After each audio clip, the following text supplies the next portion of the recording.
plugged in. I'm terribly sorry. That explains it. Hello, Yeah, yes, I can hear you now. Yeah, I wondered why it was so quiet. Sorry.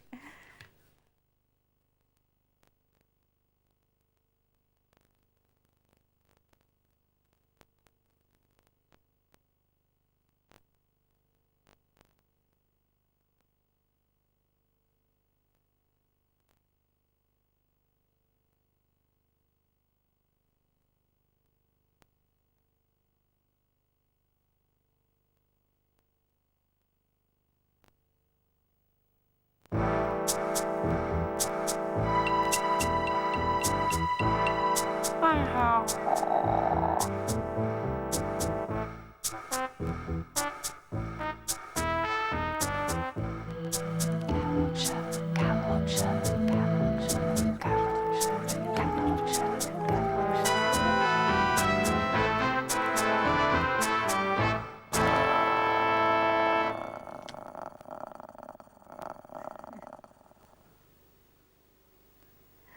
Welcome to the Catwalk Show. I'm Rachel Royce and my guest this week is Sonja Nuttall. Sonja is a relative newcomer to London Fashion Week with just 3 catwalk shows under her belt. Today we'll be watching her winter collection. But first, here's a little more about the designer herself.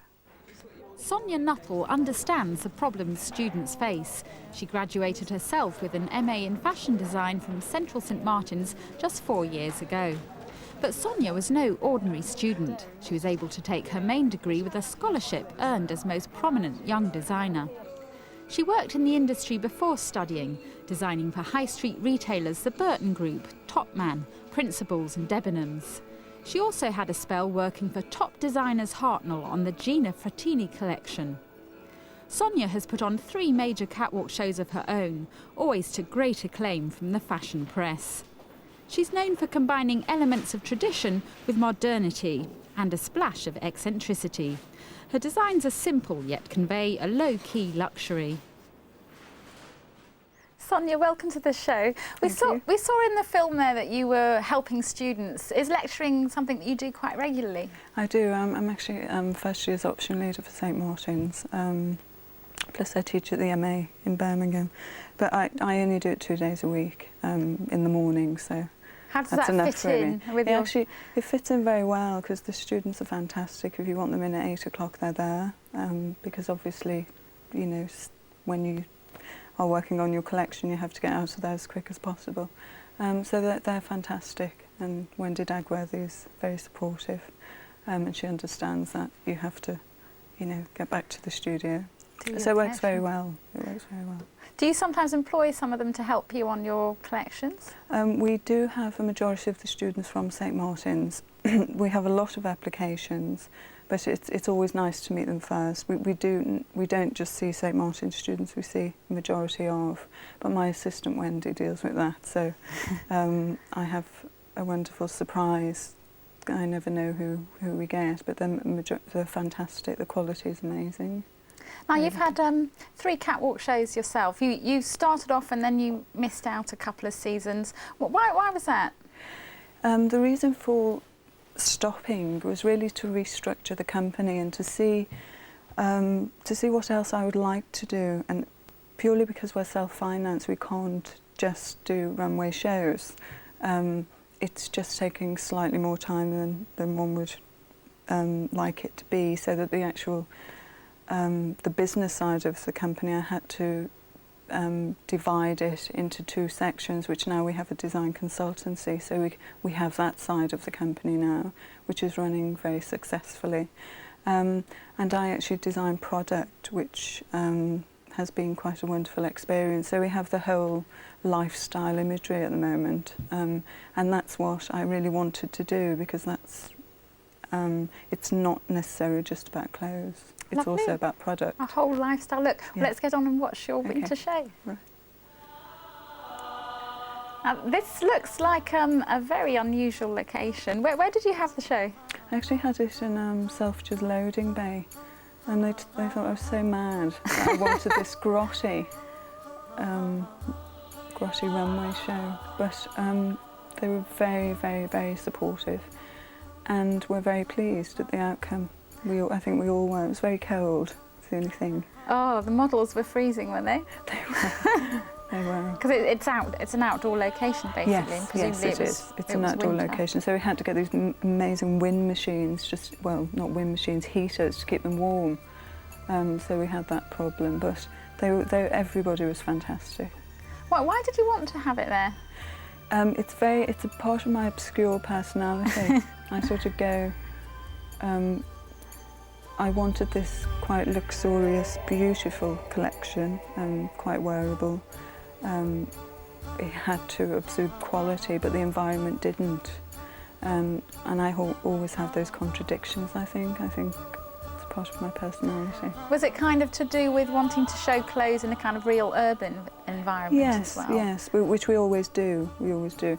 And plus the audience, I feel, would like to see the clothes. That, you know, they have to be at one. And I think an environment is essential for them to, you know, to get a whole feeling of the mood of the designer. I think it's so essential. Now, what did you call this collection? Because you always have a theme, don't you? The collection was called Distance.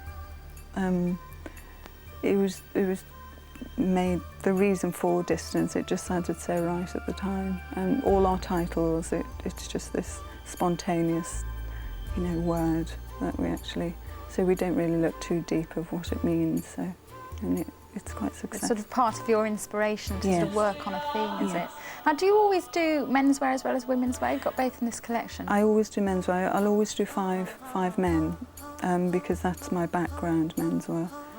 And I'll just do that initial induction of the menswear, because I do like to do both, but we have to focus on one and get one successfully off the ground. And then in the future the menswear will follow. But it's just nice to keep it to 5. So at the moment, the menswear isn't for production or sale, it's just to sort of show that you will do menswear as well in the future, Yes, is it? in the future, which will be, you know, spring, summer, we'll do menswear also. Now, tell me about something about the something. clothes. Tell me about what sort of fabrics we're seeing at the moment. Well, the majority of the collection was wool and cashmere, so we have, it's quite an expensive collection for autumn, winter. There's a lot of nylon with the nylon max, which we see, and a lot of cashmere jumpers. So again, it was essential to have beautiful quality fabrics, and obviously the production side of it had to be so beautifully made. So it was a very A luxury kind of. yes. Why are you interested in using luxury fabrics? Because I think one has to cater for a niche, and I think women want to feel as if they're buying quality. And if we can give them that, then we've succeeded in that. What would you say your niche is? Do you know who your customers are? I do know who my customers are, which is a smaller following than I'm sure most, but we cater for that confident lady who knows what she wants and actually is at one with herself and who knows exactly what's in her wardrobe and wants to add to that. And there's not an age barrier there. I see you've got an older model Absolutely not, no. on the catwalk there. No. Tell me about the design on this. The actual print. Yeah. This print wasn't, is it the rose print? It's actually gone. I think it's just walked off, but and it's coming down again. Yes, it was actually, we actually work with Ili Kishimoto, who are UK textile designers, and we always do something which is slightly adventurous, and the print itself is quite basic, which is an original print for, hence the research Lee Miller. But they'd actually applied it with talcum powder, so you can't actually produce it. But we wanted it to look as if it was floating. So it's a kind of look for the catwalk. It is a look for the catwalk, but you can't actually produce it really because people don't want talcum powder on their clothes. But it is a very beautiful visual thing when you actually see it in reality. So we tend to show that as well. So we do, you know, hence the one collection we've done a lot in paper, and people like to see that, but not necessarily can you always sell it. Now you seem to me to be combining sort of feminine, quite low-cut tops with trousers. Are trousers important for you in a women's collection, but to give it a softer edge?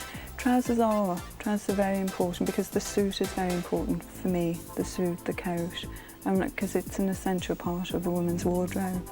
Then we have obviously the reverse side. We do want the elegance. Women are very elegant, but they also have those masculine traits, so why not? I think the beauty in the structure of the clothes is definitely that masculine stroke feminine.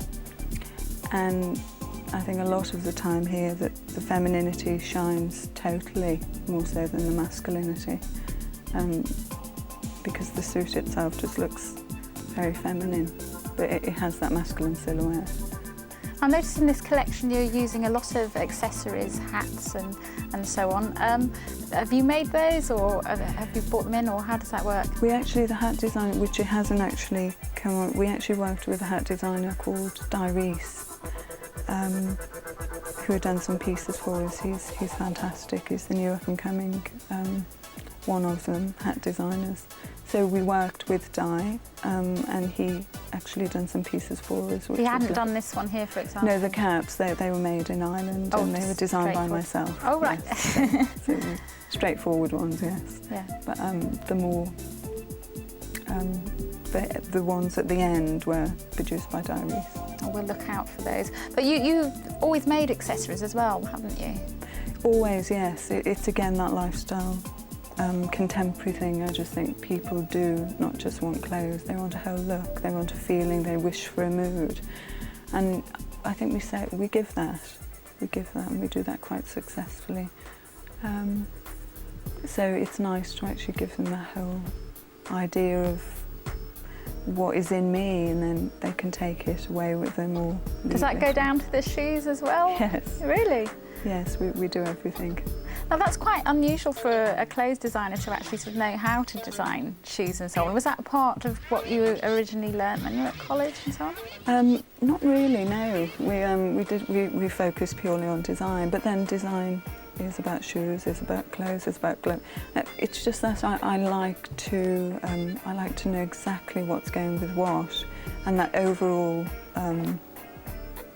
finish of what the woman's going to look like is essential. So, you know, I'd get more excited about designing a pair of shoes and trying to do it myself than somebody else doing it. Do you have to go to a sort of shoe manufacturer with a sort of, you know, here's what I would basically like it to look like, absolutely. Can you therefore advise me how to do it? Yes, we have to learn. You have to learn from scratch about the last, about the shoes, about the...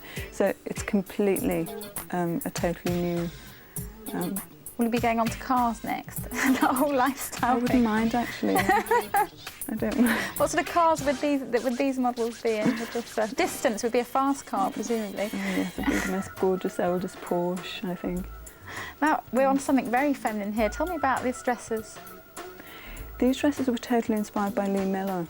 The rose was essential purely because I wanted it to look like this abstract painted, you know, hand-painted rose. Hence, I just thought it was so feminine for you know, women do like roses, not all, but most. So it's an essential part of Lee Miller, really. It was that we had to get that sort of couture-looking, elegant evening wear pieces in there, and that's... Lovely. Well, hopefully we'll see more of them in the second half, but we'll have to leave it there because we've come to the end of part one. Thank you. Join us after the break when we'll have more from Sonja Nuttall's autumn-winter collection.